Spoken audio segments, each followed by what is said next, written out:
नमस्ते। हमारी YouTube family में प्रीति आप सभी दर्शकों का हार्दिक स्वागत करती हूं अपने यूट्यूब चैनल पे। तो आप सभी को करवा चौथ की हार्दिक शुभकामनाएं। तो आज हम आप सभी के बीच लेकर के आ गए हैं स्पेशल करवा चौथ सोहर गीत है दोस्तों। कैसा लगेगा कमेंट करके ज़रूर बताइएगा। चलिए सुनाते हैं आप सभी को बहुत ही प्यारा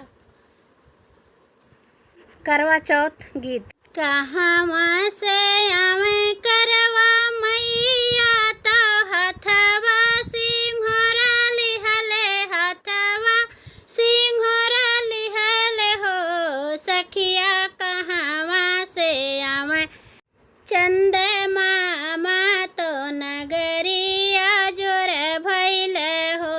सखिया कहाँ से आवे चंद मामा तो नगरिया जोर भैले हो। कहाँ से आवे करवा मैया तो हथवा सिंघोरा लिहले हो। सखिया कहाँ से आवे चंद मामा तो नगरी आजोर भैले हो। कैलाश से आवे करवा मैया तो हथवा सिंघोरा लिहले, हथवा सिंघोरा लिहले हो। सखिया ऊंचे गगन से आवे चंद्रमा तो नगरिया जोर भैले हो। सखिया ऊंचे गगन से चंद्रमा तो नगरिया जोर भैले हो। कथी चढ़ी आवे करवा मैया तो हथवा सिंघोरा लिहले, हथवा सिंघोरा लिहले हो। सखिया कथी चढ़ी आवे चंद्रमा तो नगरिया जोर भैले हो। सखिया कथी चढ़ी आवे चंद्रमा तो नगरी आजोर भैले हो। लाली डोली चढ़ी आवे करवा मैया तो हथवा सिंघोरा लिहले, हथवा सिंघोरा लिहले हो। सखी रथ चढ़ी आवे चंद्रमा तो नगरिया जोर भैले हो। सखी रथ चढ़ी आवे चंद्रमा तो नगरिया जोर भैले हो। कहाँ बैठबो करवा मैया तो हथवा सिंघोरा लिहले, हथवा सिंघोरा लिहले हो। अरे हो कहाँ बैठबे चंद्रमा तो नगरिया जोर भैले हो। अरे हो कहाँ बैठबे चंद्रमा तो नगरी आजोर भैले हो।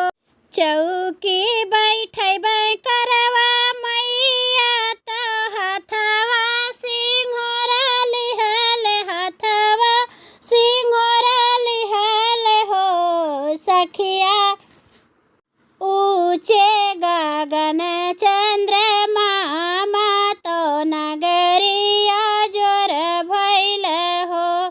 सखिया ऊंचे गगन चंद्रमा तो नगरिया जोर भैले हो। कौवे लइके पूजबे करवा मैया तो हथवा सिंघोरा लिहले, हथवा सिंघोरा लिहले हो। सखिया कौवे लइके पूजब चंद्रमा तो नगर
सखिया